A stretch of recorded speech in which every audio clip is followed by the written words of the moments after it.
Hay un momento muy concreto en el que muchas personas se dan cuenta de que algo cambió. No es cuando ven un número nuevo en la balanza, ni cuando alguien les hace un comentario. Es un momento más silencioso. Puede ser frente al plato, cuando queda comida, y por primera vez no sienten la necesidad de terminarla. O puede ser caminando por la calle, cuando el hambre que antes mandaba ya no grita tan fuerte. En ese punto aparecen muchas preguntas. Algunas se dicen en voz alta, otras no. ¿Esto es normal? ¿Así se siente siempre? ¿Y ahora qué hago con esto?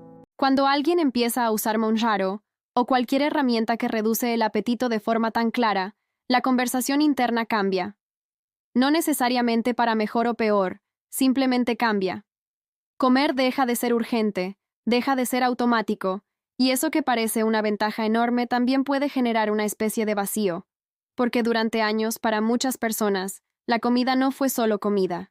Fue descanso, fue premio, fue control, fue alivio, fue costumbre. Y cuando ese impulso baja, no siempre viene acompañado de instrucciones claras sobre cómo moverse en este nuevo escenario. Ahí es donde mucha gente se pierde. No porque la herramienta no funcione, sino porque nadie les explica cómo vivir con ella en el día a día. ¿Qué hacer cuando no hay hambre pero igual hay que comer? ¿Cómo elegir cuando todo parece dar lo mismo? ¿Cómo organizar un día entero sin caer en extremos, ni en el descuido, ni en la rigidez? Porque aunque el cuerpo cambie rápido, la cabeza va a otro ritmo, y la rutina no se reescribe sola. Al principio, todo parece fácil.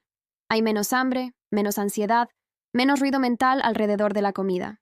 Entonces aparece la tentación de pensar que cualquier cosa sirve, que ya no importa tanto qué se come, cuándo se come o cómo se come. Total, el apetito está controlado, y durante un tiempo, eso puede funcionar. Pero más temprano que tarde, empiezan a aparecer señales sutiles. Cansancio que antes no estaba.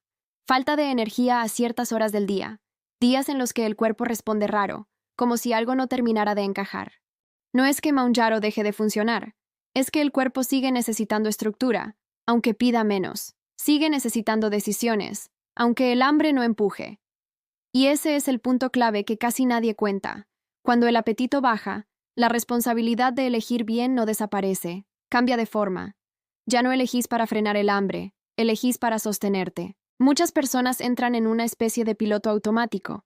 Saltan comidas porque no sienten ganas. Comen muy poco sin darse cuenta. O concentran todo en una sola comida al final del día. Y al principio no pasa nada. Pero el cuerpo no es inmediato en sus quejas. Primero se adapta, después avisa. Y cuando avisa, muchas veces ya se instaló un patrón que cuesta corregir. Por eso, más que hablar de qué es Mounjaro o cómo funciona a nivel químico, lo realmente útil es hablar de cómo convivir con esta nueva realidad, cómo armar días que tengan sentido, cómo usar esta etapa para construir algo más sólido, en lugar de simplemente dejarse llevar. Porque aunque la herramienta ayude, el contexto sigue importando. Hay algo que se repite mucho. Personas que dicen, ya no sé qué comer. No porque no sepan de alimentos, sino porque perdieron la brújula interna. Antes comían por hambre, por ansiedad o por hábito. Ahora ninguna de esas señales es tan clara. Entonces aparece la confusión. Y la confusión, si no se ordena, suele terminar en decisiones al azar. Un poco de esto, un poco de aquello, algo rápido, algo que pase fácil. No por maldad, sino por falta de referencia. En este punto, entender que comer ya no va a sentirse igual es fundamental. No va a haber esa urgencia, ese deseo fuerte, esa anticipación. Y está bien. Pero eso no significa que comer deje de ser importante. Al contrario, se vuelve más estratégico, más consciente, aunque no tenga que ser rígido ni perfecto. Muchas personas creen que, como están comiendo menos, cualquier elección es válida, pero el cuerpo sigue necesitando nutrientes, sigue necesitando proteína, sigue necesitando energía distribuida de forma más o menos inteligente. La diferencia es que ahora no hay una señal tan fuerte que te obligue a prestar atención, y eso puede ser peligroso si se interpreta como libertad absoluta. También aparece otro fenómeno interesante, la desconexión social con la comida. Reuniones, salidas, encuentros que antes giraban alrededor de comer, ahora se sienten distintos, a veces incómodos, a veces innecesarios, y eso genera una pregunta silenciosa. ¿Cómo participo sin sentir que estoy forzándome o justificándome todo el tiempo? No se trata de comer como antes ni de dejar de comer del todo. Se trata de encontrar un punto nuevo, uno que probablemente nunca fue explorado antes. Y ese punto no aparece solo. Se construye día a día con pequeñas decisiones que parecen insignificantes, pero que, acumuladas, definen cómo se vive este proceso. Hay personas que usan esta etapa para ordenar su relación con la comida, para dejar de improvisar, para darse cuenta de que pueden comer menos sin vivir en restricción. Y hay otras que, sin darse cuenta, entran en una dinámica de descuido, confiando en que la medicación va a sostener todo por sí sola. Durante un tiempo puede hacerlo, pero no para siempre. Por eso, pensar en Mounjaro como un contexto y no como una solución completa cambia completamente la forma de usarlo. No es el centro de la vida, es una variable más. Una variable potente, sí, pero no autosuficiente.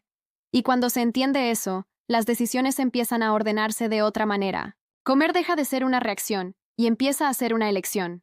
No una elección moral, no una elección perfecta, sino una elección funcional. ¿Qué me conviene ahora? ¿Qué me sostiene? ¿Qué me permite seguir con energía, con claridad mental, con un cuerpo que responde? Y en ese proceso, equivocarse también es parte. Hay días en los que se come poco y se siente. Días en los que se elige mal y se nota.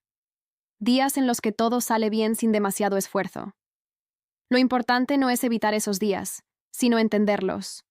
Leer las señales antes de que se acumulen. Este nuevo escenario no viene con un manual.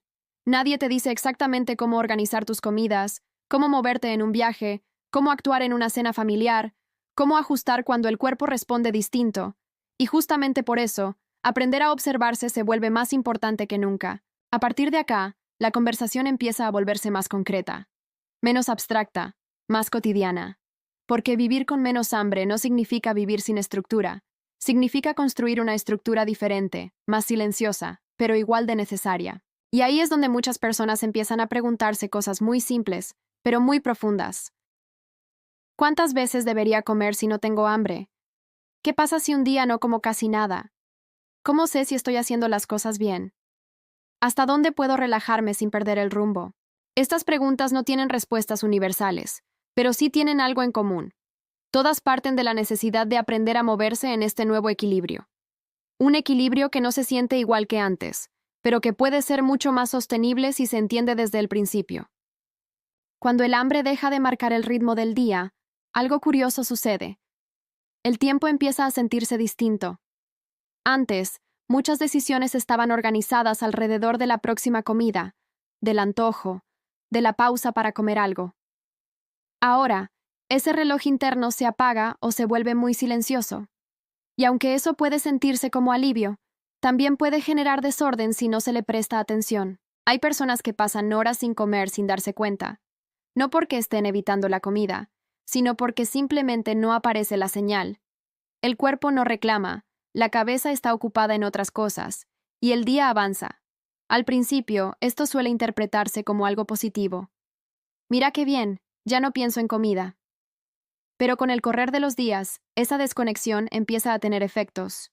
No siempre inmediatos, pero sí acumulativos. El cuerpo funciona mejor cuando hay cierta previsibilidad. No rigidez, no horarios militares, pero sí una base. Y cuando esa base desaparece por completo, aparecen pequeñas descompensaciones que muchas veces se confunden con el proceso mismo. Cansancio a media tarde, falta de concentración, irritabilidad sin motivo claro, sensación de debilidad en momentos puntuales. No es hambre en el sentido clásico, es otra cosa. Es el cuerpo pidiendo organización. Una de las trampas más comunes en esta etapa es pensar que comer menos automáticamente significa comer mejor. Y no siempre es así.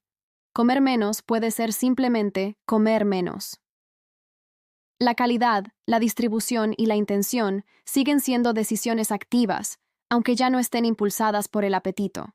De hecho, ahora requieren más atención consciente que antes. Muchas personas empiezan el día sin ningún plan.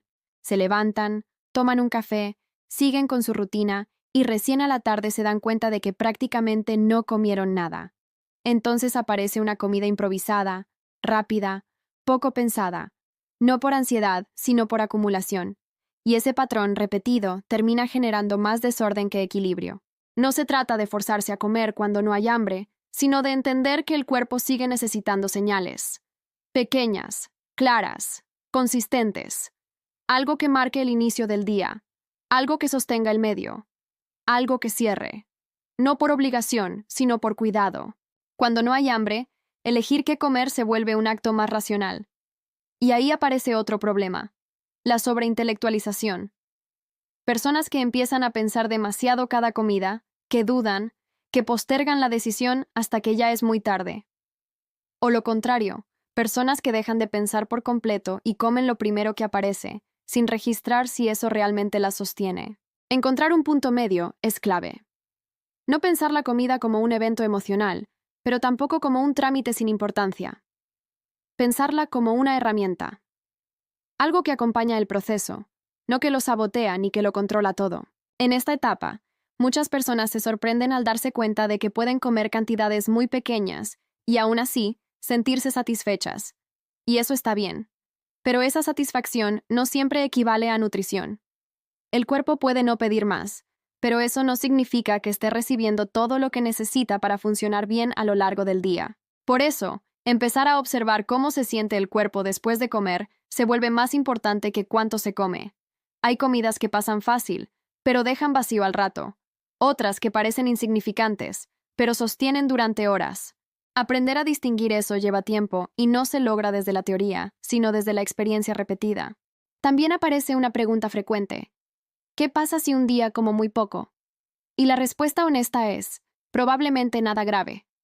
Un día aislado no define un proceso. El problema no es un día, es la repetición sin registro. Es cuando ese "hoy comí poco" se transforma en "siempre como poco", sin darse cuenta. Ahí es donde el cuerpo empieza a ajustar, a ahorrar, a compensar de maneras que no siempre juegan a favor. Otra situación muy común es el miedo a desperdiciar la herramienta. Personas que sienten que deberían aprovechar al máximo esta etapa y entonces restringen de más, se controlan de más, se exigen de más. Como si comer un poco más de un alimento u organizar una comida más completa fuera un error. Y ese miedo, lejos de ayudar, suele generar tensión innecesaria. Usar bien esta herramienta no es comer lo menos posible, es comer lo suficiente de forma inteligente. Suficiente para tener energía, suficiente para sostener músculo, suficiente para que el cuerpo no entre en modo ahorro. Eso no se mide solo en cantidad, se mide en cómo te sentís a lo largo del día. Hay personas que, con menos hambre, empiezan a moverse menos sin notarlo. No porque no quieran, sino porque la energía general baja, y si la alimentación no acompaña, ese círculo se refuerza. Menos comida, menos energía, menos movimiento. Y aunque el peso pueda seguir bajando, el cuerpo empieza a cambiar de una forma que no siempre es la deseada. Por eso, organizar el día no es solo decidir qué comer, sino cuándo y para qué. Comer para entrenar mejor, para concentrarse mejor, para dormir mejor. No para llenar un vacío emocional, pero tampoco para ignorar las necesidades básicas. En este punto, muchas personas empiezan a entender que la verdadera dificultad no es la comida en sí, sino la toma de decisiones constante. Decidir aunque no haya hambre, decidir aunque no haya ganas, decidir sin culpa, pero con intención, y esa habilidad no aparece de un día para el otro. Se entrena, con errores, con ajustes, con días mejores y días más caóticos. Lo importante es no interpretar el silencio del hambre como una señal de que todo da lo mismo, porque no da lo mismo. Simplemente da distinto. Este proceso, bien llevado, puede ser una oportunidad enorme para aprender a comer desde otro lugar. Un lugar más calmo, menos reactivo, pero igual de comprometido con el bienestar. No se trata de volver a viejos patrones, ni de imponer nuevos extremos. Se trata de construir una rutina que funcione en este nuevo contexto. Y cuando esa rutina empieza a tomar forma, aparecen nuevos escenarios que ponen a prueba todo esto. Días fuera de casa, viajes, reuniones, eventos, momentos en los que no controlas el entorno y tenés que decidir en tiempo real. Ahí es donde se ve si lo que estás haciendo es sostenible o no. Pero antes de llegar a esos escenarios, hay algo fundamental que tiene que quedar claro. Tener menos hambre no elimina la necesidad de cuidarse. Solo cambia la manera en que ese cuidado se expresa. A medida que pasan los días, las decisiones empiezan a volverse más concretas. Ya no es solo una sensación general de menos hambre, sino situaciones específicas que se repiten. Abrís la heladera y nada te llama especialmente la atención. Sabes que podrías comer, pero no sentís entusiasmo. Y esa falta de entusiasmo muchas veces se interpreta como una señal para no comer nada. cuando en realidad es solo eso, falta de impulso, no falta de necesidad. En ese momento aparece una pregunta silenciosa que casi nadie formula de manera consciente. ¿Para qué voy a comer ahora? Y esa pregunta, bien usada, puede ser muy poderosa, porque cambia completamente la lógica. Ya no comes para calmar el hambre, comes para sostener el cuerpo que tenés y el proceso en el que estás. Comer sin hambre requiere otro tipo de criterio, uno que no está basado en antojos ni en prohibiciones, sino en funcionalidad. ¿Qué me va a dar energía? ¿Qué me va a caer bien? ¿Qué me va a permitir seguir con el día sin sentirme pesada, sin sentirme vacía, sin necesitar compensar más tarde? Muchas personas, en este punto, empiezan a simplificar demasiado. Comidas cada vez más chicas, más repetitivas, más pobres en variedad.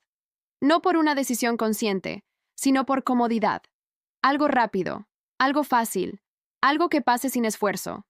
Y durante un tiempo, eso parece suficiente. Pero el cuerpo es muy eficiente detectando carencias, incluso cuando no las expresa con hambre. Aparecen señales sutiles. Menos fuerza al entrenar, más frío de lo habitual, dificultad para concentrarse, cambios en el ánimo, no de golpe, sino de a poco.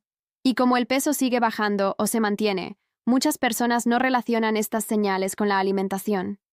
Piensan que es parte del proceso o simplemente las ignoran. Elegir qué comer en esta etapa no debería basarse en qué tiene menos, sino en qué aporta más. Más sostén, más estabilidad, más continuidad.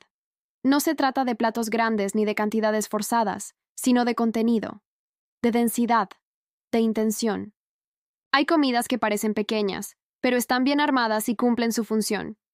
Y hay otras que parecen suficientes, pero no sostienen nada. Aprender a notar esa diferencia es una de las habilidades más importantes de este proceso, y casi nadie habla de ella. También es común que aparezca una relación más distante con la cocina.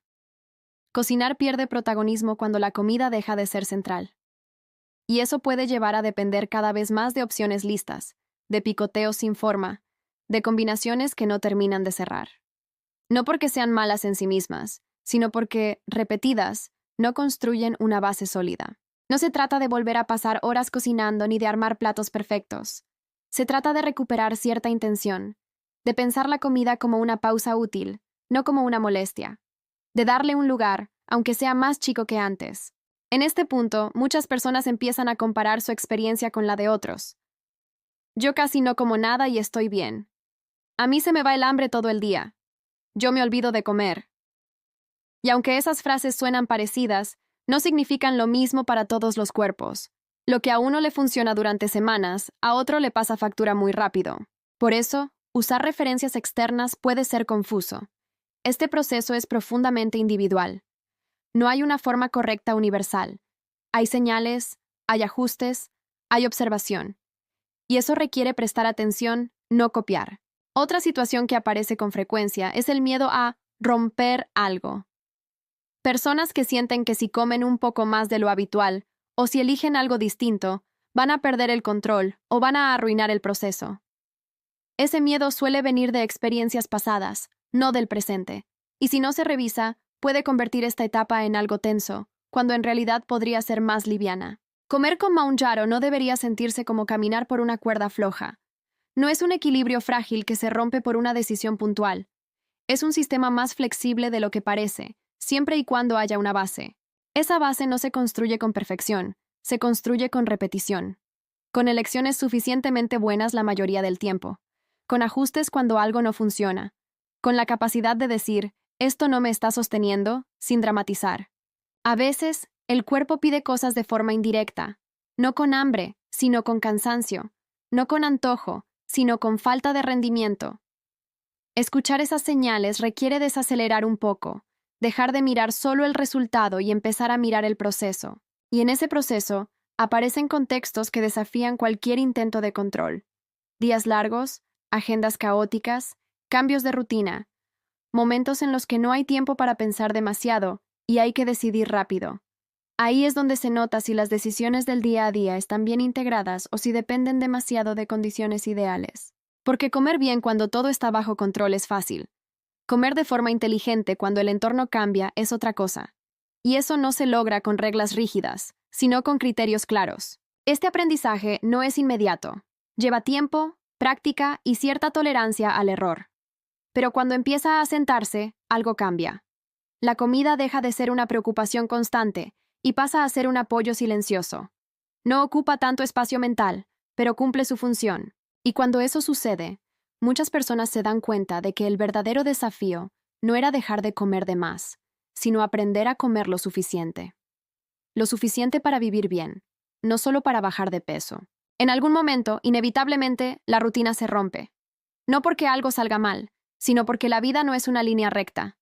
Aparecen invitaciones, comidas fuera de casa, cumpleaños, reuniones familiares, viajes cortos, eventos laborales. Situaciones en las que ya no decidí sola, en las que el contexto impone opciones y el tiempo para pensar es limitado.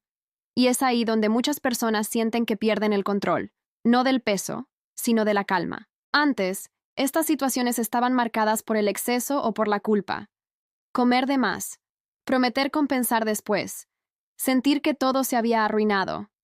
Con menos hambre, el escenario cambia, pero el ruido mental no siempre desaparece. A veces incluso se intensifica, porque ahora no hay ganas de comer, pero sí expectativas externas, comentarios, platos servidos, insistencias bien intencionadas, y eso genera una tensión distinta. Muchas personas se preguntan si deberían comer aunque no tengan hambre, solo para cumplir, o si está bien rechazar comida una y otra vez. Y la respuesta no es blanca o negra. No se trata de forzarse ni de aislarse. Se trata de elegir desde otro lugar. Comer fuera de casa con menos hambre puede ser una experiencia extraña. Pedís algo y a los pocos bocados ya sentís que es suficiente. El resto queda ahí, y con él aparece una sensación incómoda. La de estar desperdiciando, la de parecer exagerada, la de no encajar del todo. Y muchas veces, por evitar esa incomodidad, se come más de lo necesario.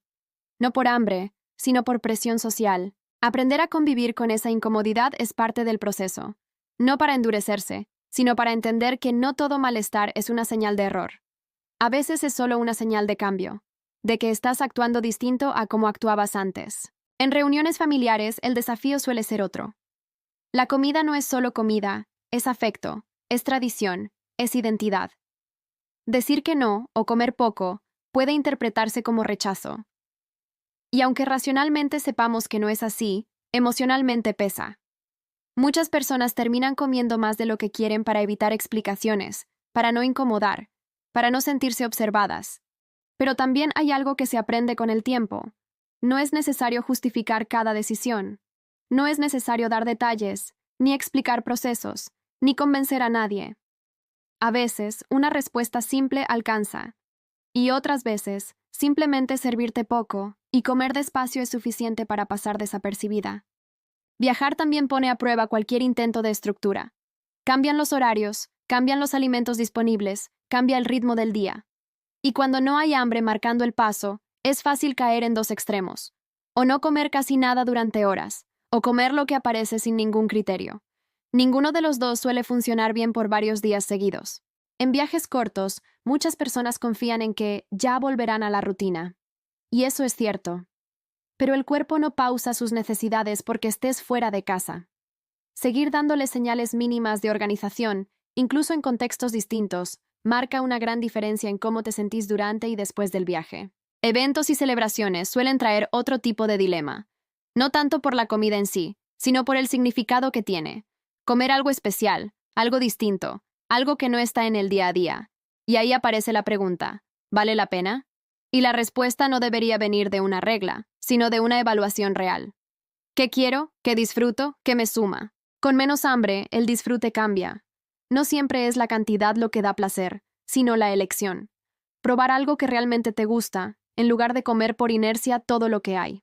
Y cuando eso se hace de forma consciente, muchas veces no hay sensación de exceso ni de pérdida de control. El problema aparece cuando se intenta aplicar la misma lógica de antes a un cuerpo que ahora responde distinto. Comer porque toca, comer porque es una ocasión, comer porque después no voy a poder. Esa mentalidad, que antes estaba ligada al hambre o a la restricción, ahora pierde sentido. Y mantenerla solo genera desconexión. Muchas personas, después de una comida fuera, se preguntan si hicieron bien o mal.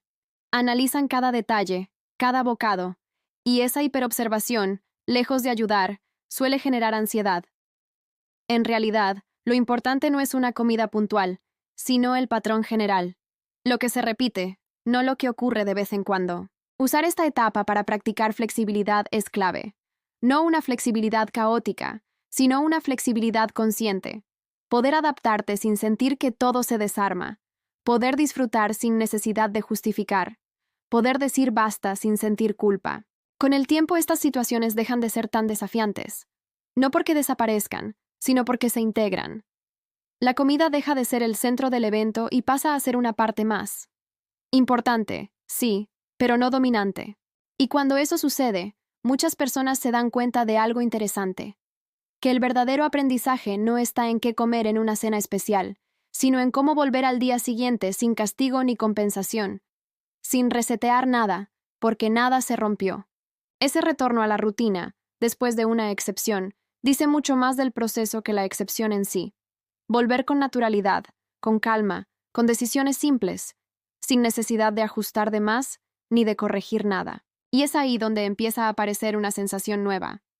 La de estar construyendo algo que se sostiene incluso cuando el entorno cambia. Algo que no depende de condiciones ideales, sino de criterios internos más claros. Después de un tiempo, cuando la novedad ya pasó y el cuerpo empezó a adaptarse, aparece una etapa distinta. No es tan intensa como el inicio, ni tan desafiante como los primeros cambios. Es más silenciosa. Y justamente por eso, muchas personas no la identifican. Empiezan a notar que el peso baja más lento, o que se queda estable durante algunos días, que la energía no es tan constante como antes, que hay jornadas en las que todo parece más pesado, aunque no haya una razón clara. En ese punto, es muy fácil interpretar esto como un problema, pensar que algo dejó de funcionar, que se está haciendo algo mal, que hay que ajustar rápido. Y esa urgencia suele llevar a decisiones impulsivas. Comer todavía menos, moverse más de golpe, cambiar todo. Pero la mayoría de las veces, lo que el cuerpo necesita no es un sacudón, sino una lectura más fina de lo que está pasando. El cansancio, por ejemplo, no siempre tiene que ver con falta de fuerza de voluntad. Muchas veces es simplemente acumulación.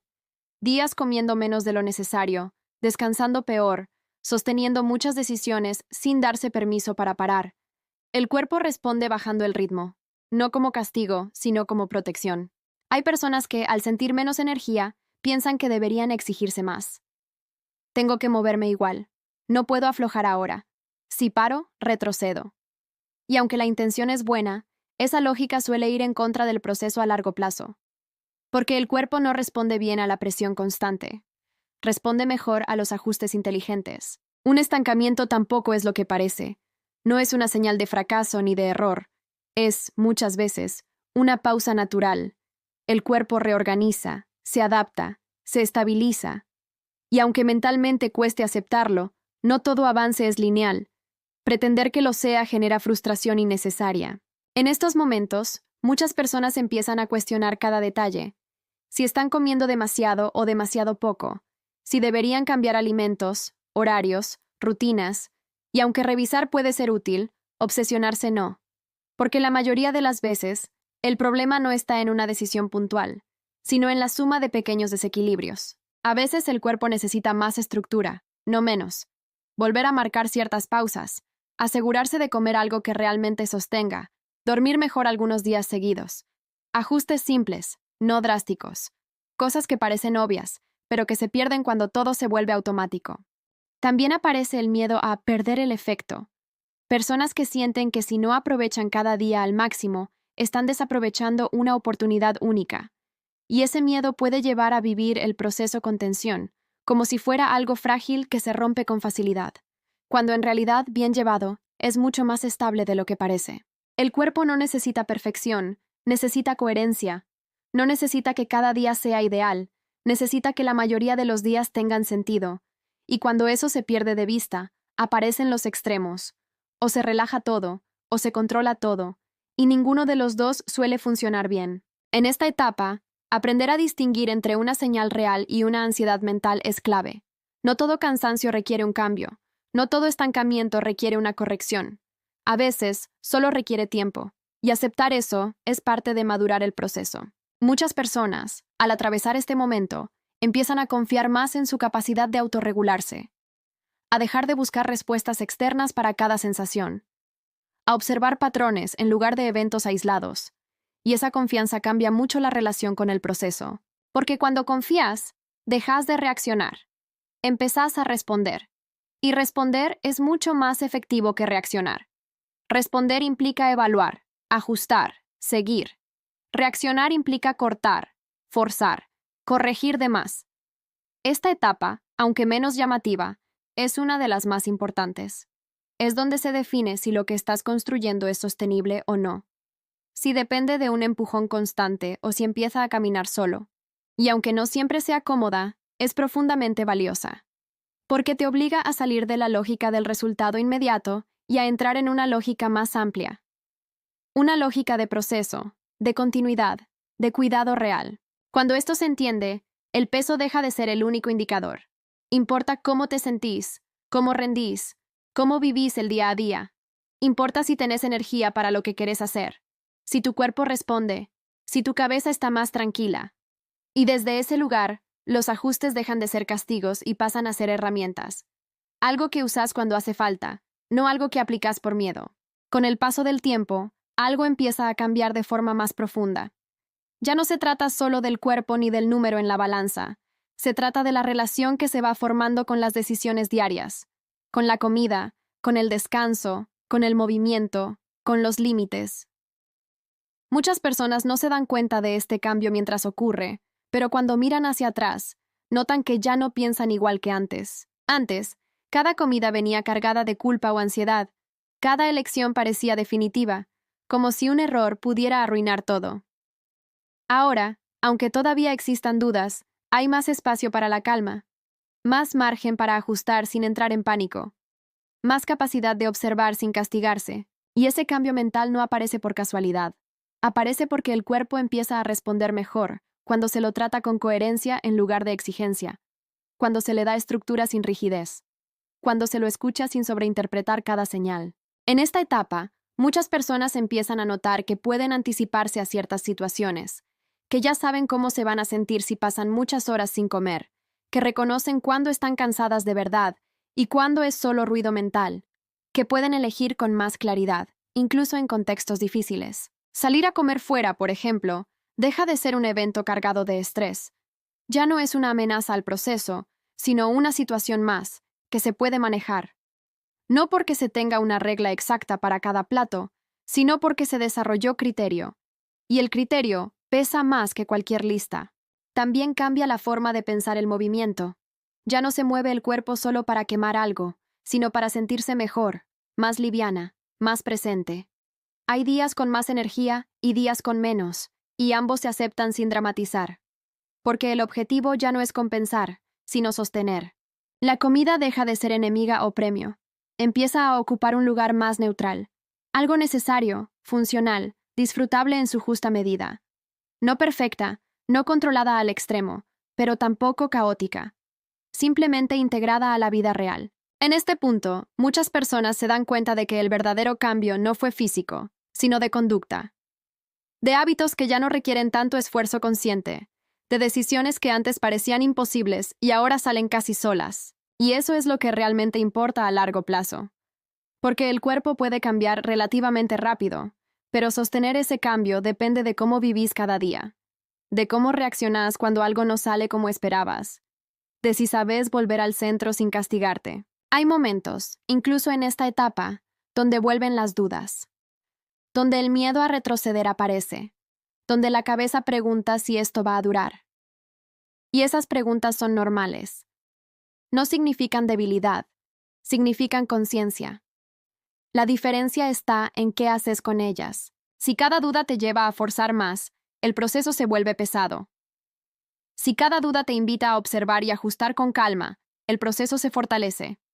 Porque no se trata de eliminar la incertidumbre, sino de aprender a convivir con ella sin que dirija tus acciones. Muchas personas descubren que, por primera vez, no están siguiendo un plan externo, sino construyendo uno propio, adaptado a su cuerpo, a su ritmo, a su realidad. Y esa autonomía cambia todo.